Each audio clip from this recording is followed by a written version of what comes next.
আসছে ইতিহাসের ভয়ঙ্কর এল নিনো, রেকর্ড তাপমাত্রার শঙ্কা, গরমে বিপদ বাড়বে কোটি মানুষ। দাম বেড়ে অকটেন 140, পেট্রোল 135 ও ডিজেল 115 টাকা আজ থেকেই কার্যকর। গভীর রাতে গুলশানে দাপ্তরিক কাজে ব্যস্ত সময় পার প্রধানমন্ত্রীর।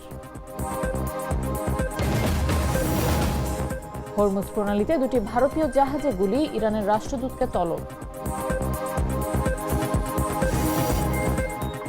এবং বিশ্বকাপ শুরুর মাত্র 2 মাস আগে বরখাস্ত সৌদি আরবের কোচ।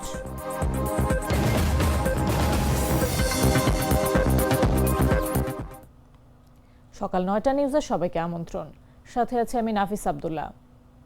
সরিষার দানা থেকে তৈরি হয় প্রাণ সরিষার তেল, আসল ঝাঁঝে আসল স্বাদে। এই গ্রীষ্মে আবারও এলো ন্যানো ফিরে আসার আশঙ্কা রয়েছে, যা হলে বিশ্বজুড়ে তাপমাত্রা রেকর্ড ছাড়তে পারে। এতে তীব্র গরম, খরা, বন্যা ও ঝড় বাড়তে পারে। বিশেষজ্ঞরা বলছেন, সুপার এল নিনো হলে তাপমাত্রা আরও বেশি বাড়বে এবং স্বাস্থ্য ঝুঁকি যেমন হিট স্ট্রোক, পানি শূন্যতা ও বিভিন্ন রোগ বাড়তে পারে। তাই এখন থেকে সতর্কতা ও প্রস্তুতি জরুরি বলে মত বিশেষজ্ঞদের। বিস্তারিত জাগো ডেস্ক রিপোর্টে।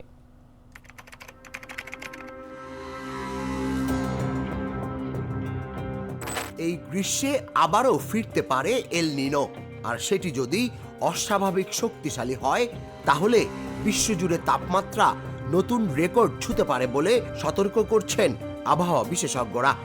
একই সঙ্গে বাড়তে পারে তীব্র গরম, খরা, বন্যা, ঝড় এবং নানা স্বাস্থ্য ঝুঁকিও।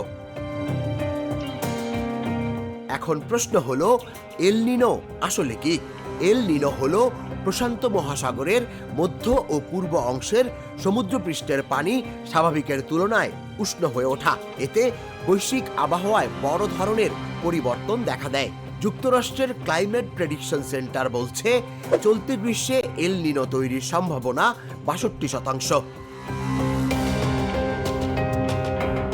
বিশেষজ্ঞদের ভাষায় সুপার এল নিনো হলে তাপমাত্রা স্বাভাবিকের চেয়ে অন্তত 2 ডিগ্রি সেলসিয়াস পর্যন্ত বাড়তে পারে।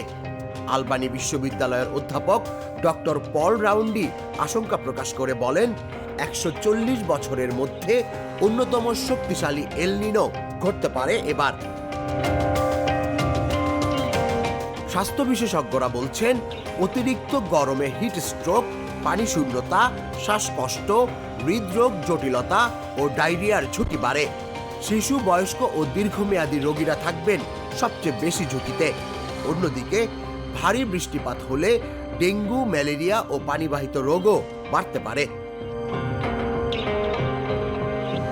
বিশ্ব আবহাওয়া সংস্থা বলছে, এল নিনো শুধু আবহাওয়ার বিষয় নয়, এটি কৃষি, স্বাস্থ্য, জ্বালানি ও পানি ব্যবস্থাপনায়ও বড় প্রভাব ফেলে। বিশেষজ্ঞদের পরামর্শ, এখন থেকেই গরম মোকাবেলায় পর্যাপ্ত পানি পান, রোদ এড়িয়ে চলা, স্বাস্থ্যসেবা প্রস্তুতি ও দুর্যোগ পরিকল্পনা জোরদার করা জরুরি। কারণ এল নিনো শুধু তাপ বাড়ায় না, বাড়ায় মানবিক সংকটও। দুপুরের মধ্যে সিলেট জেলার ওপর দিয়ে 60 কিলোমিটার বেগে দমকা হাওয়া বয়ে যাওয়ার আশঙ্কা রয়েছে। বৃষ্টির পাশাপাশি বজ্রপাতও হতে পারে। রোববার ভোর 5টা থেকে দুপুর 1টা পর্যন্ত দেশের অভ্যন্তরীণ নদী বন্দরের জন্য দেয়া আবহাওয়ার পূর্বাভাসে এই তথ্য জানা গেছে। আবহাওয়া অধিদপ্তরের আবহাওয়াবিদ মোহাম্মদ তরিফুল নেওয়াজ কবিরের সই করা এক সতর্ক বার্তায় বলা হয়েছে, দুপুরের মধ্যে সিলেট জেলার ওপর দিয়ে দমকা হাওয়া বয়ে যাওয়ার আশঙ্কা রয়েছে। পশ্চিম বা উত্তর পশ্চিম দিক থেকে অস্থায়ীভাবে ঘন্টায় 45 থেকে 60 কিলোমিটার বেগে এই দমকা হাওয়া হতে পারে। পাশাপাশি বৃষ্টি হতে পারে। পাশাপাশি বজ্রপাতের শঙ্কা রয়েছে। এমন পরিস্থিতিতে সিলেটের নদীবন্দরগুলোকে 1 নম্বর সতর্ক সংকেত দেখিয়ে যেতে বলেছে আবহাওয়া অফিস। আবহাওয়া অফিসের আরেক বার্তায় বলা হয়েছে, রংপুর, ময়মনসিংহ, সিলেট বিভাগের দিনের তাপমাত্রা 1 থেকে 3 ডিগ্রি সেলসিয়াস কমতে পারে এবং দেশের অন্যত্র তা প্রায় অপরিবর্তিত থাকতে পারে।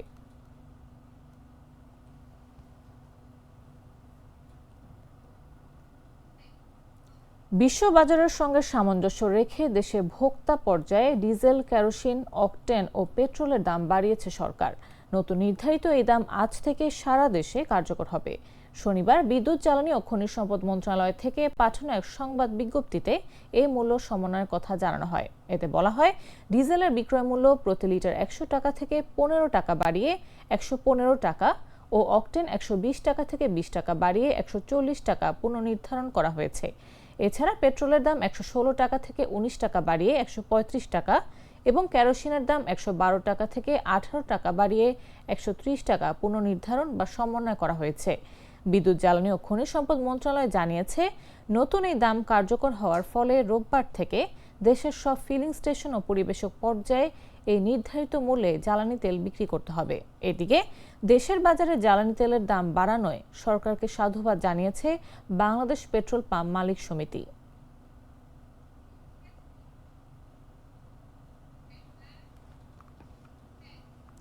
জ্বালানি তেলের মূল্য বৃদ্ধির কারণে এটি হবে মরার উপর খাড়ার ঘা বলে উল্লেখ করেছেন জামাতে ইসলামীর আমির ও বিরোধী দলীয় নেতা শফিকুর রহমান। শনিবার রাতে জ্বালানি তেলের মূল্য বৃদ্ধির পর নিজের ভেরিফাইড ফেসবুক পেজে এই মন্তব্য করেন তিনি। ফেসবুক পেজে তিনি লেখেন, বিশ্ববাজারে যখন জ্বালানি তেলের দাম কমে আসছে তখন বাংলাদেশের দর সমন্বয়ের নামে জ্বালানি তেলের দাম বাড়ানোর ঘোষণা দেওয়া হয়েছে। এটি খুবই দুঃখজনক। তিনি আরও লেখেন, জনজীবনে এমনিতে মানুষ জীবনযাত্রার ব্যয় নির্বাহে হাঁসফাঁস করছে। জ্বালানি তেলের মূল্য বৃদ্ধির কারণে এটি হবে মরার উপর খাড়ার ঘা।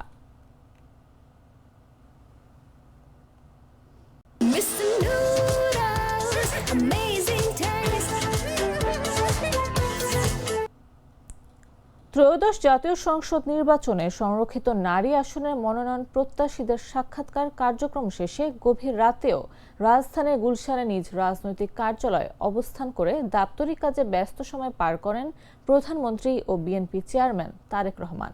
প্রধানমন্ত্রীর ডেপুটি প্রেস সেক্রেটারি জাহিদুল ইসলাম রনি এ তথ্য নিশ্চিত করেছেন। জানা যায়, কার্যালয়ে উপস্থিত ছিলেন বিএনপির মহাসচিব মির্জা ফখরুল ইসলাম আলমগীর সহ দলের স্থায়ী কমিটির সদস্য ও সিনিয়র নেতারা। এছাড়া প্রধানমন্ত্রী অতিরিক্ত প্রেস সচিব আতিকুর রহমান রুমন সহ গুলশান কার্যালয়ের কর্মকর্তারাও সেখানে ছিলেন। সংশ্লিষ্ট সূত্র জানায়, শনিবার বিকেল থেকে শুরু হওয়া সাক্ষাৎকার কার্যক্রমে ঢাকা, চট্টগ্রাম, কুমিল্লা, সিলেট ও ময়মনসিংহ বিভাগের মনোনয়ন প্রত্যাশীরা অংশ নেন।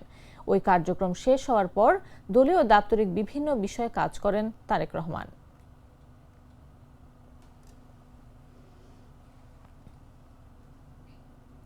নড়াইলের লোহাগড়ায় গড়ে উঠেছে প্রাইড অ্যাগ্রো বিডি নামে একটি সমন্বিত খামার, যেখানে সবজি, ফল, মাছ ও গবাদি পশু একসঙ্গে চাষ করা হচ্ছে।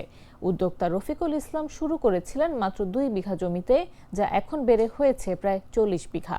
খামারের বর্জ্য থেকেই তৈরি হচ্ছে জৈব সার, ফলে কমছে রাসায়নিক ব্যবহার এবং উৎপাদিত খাদ্য হচ্ছে নিরাপদ। এই উদ্যোগে স্থানীয়দের কর্মসংস্থানও তৈরি হয়েছে। কৃষি বিভাগ বলছে, এটি এখন এলাকায় একটি সফল ও টেকসই মডেল হিসেবে পরিচিত। বিস্তারিত জাগো ডেস্ক রিপোর্টে। নড়াইলের এক খামারে ঢুকলেই চোখে পড়ে সবুজে ঘেরা বড় সবজির বাগান। দক্ষিণ পাশে টিনশেডের 4 বেডের গরুর খামার, যেখানে রয়েছে দেশি বিদেশি নানা জাতের গরু। একটু সামনে গেলে 46 বিঘা জমি জুড়ে সবজি, ফলের বাগান আর 4টি পুকুর। পুকুর পাড় জুড়ে ফুটে আছে নানা রঙের ফুল। আম, জাম, কাঁঠাল, কুল, সুপারি, কলা সহ নানা প্রজাতির ফল গাছের ছায়ায় গড়ে উঠেছে প্রাইড অ্যাগ্রো বিডি নামের এই সমন্বিত খামার, যার মূল লক্ষ্য নিরাপদ ও বিষমুক্ত খাদ্য উৎপাদন। বাজারের যে কেমিক্যাল যুক্ত যে খাবার এবং ন্যাচারাল খাবার, তার মধ্যে নিউট্রিয়েন্ট ভ্যালুগুলো অনেক হাই। সো যার কারণে আমি এর উপরে ইন্টারেস্ট, প্রায় দীর্ঘ 7 বছর আমি এর উপরে একটু রিসার্চ করছি নিজে, এবং আমি এখন অর্গানিকলি এটাকে একটা পাইলট প্রজেক্ট করতেছি। লোহাগড়া উপজেলার মোচরা গ্রামের উদ্যোক্তা রফিকুল ইসলাম জানান, বিষমুক্ত খাবারের নিশ্চয়তা দিতে নিজ গ্রামে এই উদ্যোগ নেন তিনি। শুরুতে মাত্র 2 বিঘা জমিতে মাছ ও সবজি চাষ শুরু করলেও এখন খামারের পরিধি বেড়ে দাঁড়িয়েছে 40 বিঘায়। প্রকল্পে আপাতত আছে যেমন G9 কলা গাছ আছে এখানে, দেশে অ্যারাউন্ড 1000, যার একটা কলা গাছ আপনার প্রায় 250 করে কলা ধরে, যেটা পার প্লান্টে আমার টার্গেট হচ্ছে আপনার 1000 টাকা করে সেল। সো 1000-এ এটা অ্যারাউন্ড 10 লাখ টাকা সেল হবে ইয়ারলি। খামারের বর্জ্য দিয়ে তৈরি হচ্ছে কম্পোস্ট, ভার্মি কম্পোস্ট ও বায়ো ফার্টিলাইজার।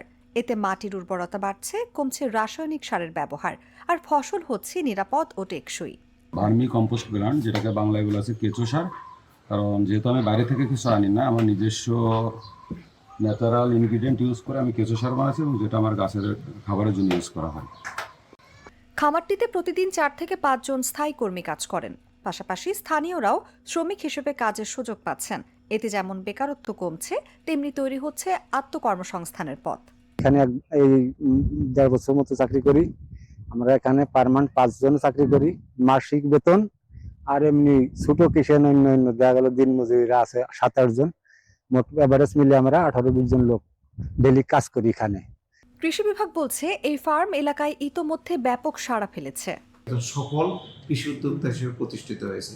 তার পাশাপাশি আশেপাশে যে সমস্ত কৃষক ভাইয়েরা আছেন তারা তাকে দেখে উদ্বুদ্ধ হয়ে তারাও এই অনুসরণ করে, তার পদ্ধতি অনুসরণ করে কৃষি উদ্যোক্তা হওয়ার চেষ্টা করতেছেন এবং অনেকেই তার পদ্ধতি অনুসরণ করেছেন এবং কৃষি উদ্যোক্তা হিসেবে প্রতিষ্ঠিত হয়েছে। সমন্বিত এই খামার এখন নিরাপদ খাদ্য উৎপাদনের সফল ও টেকসই মডেল। একদিকে স্বাবলম্বী হচ্ছেন উদ্যোক্তা, অন্যদিকে বাড়ছে স্থানীয় কর্মসংস্থান। নিউজ ডেস্ক, জাগো নিউজ।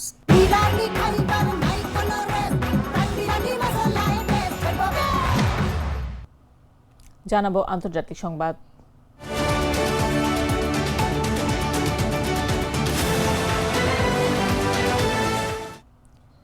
কৌশলগতভাবে গুরুত্বপূর্ণ হরমুজ প্রণালী অতিক্রম করার সময় অপরিশোধিত তেলবাহী দুটি ভারতীয় জাহাজে হামলার ঘটনা ঘটেছে।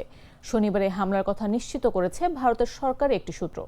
ভারতীয় সংবাদ মাধ্যম এনডিটিভির প্রতিবেদনে বলা হয়, শনিবার হরমুজ প্রণালীতে ইরানি গানবোট দুটি ভারতীয় পতাকাবাহী জাহাজে গুলি চালিয়েছে। এই ঘটনায় কেউ আহত হয়নি এবং জাহাজ দুটির কোনো ক্ষতি হয়নি। তবে তেল বাণিজ্যের জন্য গুরুত্বপূর্ণ নৌপথে এই ঘটনার পর জাহাজ দুটিকে আবার ফিরে যেতে হয়। প্রতিবেদনে বলা হয়, জগ অর্ণব এবং সানমার হেরাল্ড নামে জাহাজ দুটি হামলার মুখে পড়ে। এ ঘটনার পর দিল্লিতে নিযুক্ত ইরানের রাষ্ট্রদূতকে তলব করে গভীর উদ্বেগ প্রকাশ করে ভারত সরকার।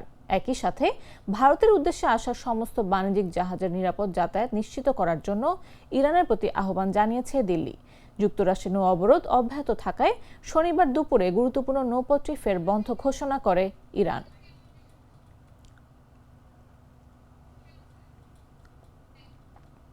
যুক্তরাষ্ট্রের দেয়া নতুন প্রস্তাব এখনও পর্যালোচনার পর্যায়ে রয়েছে বলে জানিয়েছে ইরানের সর্বোচ্চ জাতীয় নিরাপত্তা পরিষদ। এক বিবৃতিতে তারা জানিয়েছে, পাকিস্তানের সেনা প্রধান মধ্যস্থতাকারী হিসেবে তেহরান সফরের সময় এই প্রস্তাব ইরানের কাছে তুলে ধরেন। তবে প্রস্তাবের বিস্তারিত বিষয় প্রকাশ করা হয়নি। ইরান এখনও এই বিষয়ে কোনো আনুষ্ঠানিক জবাব দেয়নি। তবে পরিষদ বলেছে, ভবিষ্যতে আলোচনা এগোতে হলে যুক্তরাষ্ট্রকে অতিরিক্ত দাবি পরিহার করে বাস্তবতার সঙ্গে সামঞ্জস্যপূর্ণ অবস্থান নিতে হবে। একই সঙ্গে ইরান জানিয়েছে, যুদ্ধ পুরোপুরি শেষ না হওয়া এবং স্থায়ী শান্তি প্রতিষ্ঠিত না হওয়া পর্যন্ত হরমুজ প্রণালী দিয়ে চলাচলকারী জাহাজের ওপর পূর্ণ নিয়ন্ত্রণ বজায় রাখা হবে। এর মধ্যে জাহাজগুলোর বিস্তারিত তথ্য সংগ্রহ, ট্রানজিট সনদ প্রদান এবং শুল্ক আরোপের পরিকল্পনাও রয়েছে। পরিষদ আরও অভিযোগ করেছে, যুক্তরাষ্ট্রের নৌ অবরোধ যুদ্ধবিরতির শর্ত লঙ্ঘন করছে। এই অবরোধ প্রত্যাহার না করা পর্যন্ত হরমুজ প্রণালী ফের খুলে দেয়া হবে না বলেও স্পষ্ট জানানো হয়েছে।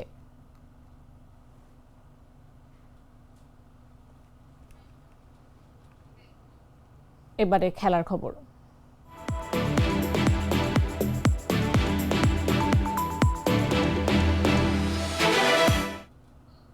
বিশ্বকাপের মহোৎসব শুরু হতে হাতে সময় আছে মাত্র 2 মাসেরও সময় কম। ঠিক এই মুহূর্তে প্রধান কোচ হার্ভে রেনার্ডকে বরখাস্ত করেছে সৌদি আরব। সেই সঙ্গে বড় এক জুয়া খেলল সৌদি আরব। আর্জেন্টিনার বিপক্ষে ঐতিহাসিক জয়ের নায়ককে ছাড়াই এখন 2026 বিশ্বকাপের মঞ্চে নামতে হবে গ্রিন ফ্যালকনদের। শুক্রবার ফুটবল বিশ্বে চমক জাগিয়ে খবর আসে, প্রধান কোচ হার্ভে রেনার্ডকে ছাঁটাই করেছে সৌদি আরব।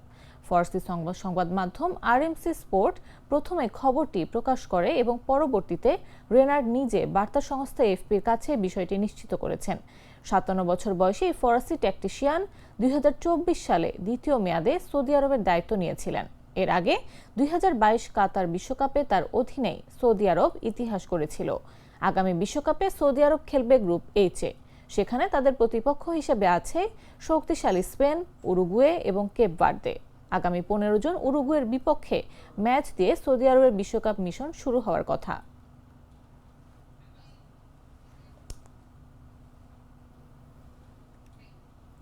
সংবাদ শেষ করার আগে শিরোনামগুলো জানিয়ে দিচ্ছি আরো একবার।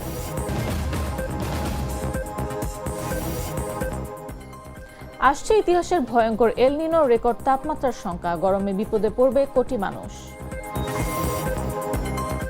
দাম বেড়ে অকটেন 140, পেট্রোল 135 ও ডিজেল 115 টাকা আজ থেকেই কার্যকর। গভীর রাতেও গুলশানের দাপ্তরিক কাজে ব্যস্ত সময় পার প্রধানমন্ত্রীর। হরমুজ প্রণালীতে দুটি ভারতীয় জাহাজে গুলি, ইরানের রাষ্ট্রদূতকে তলব। এবং বিশ্বকাপ শুরুর মাত্র 2 মাস আগে বরখাস্ত সৌদি আরবের কোচ।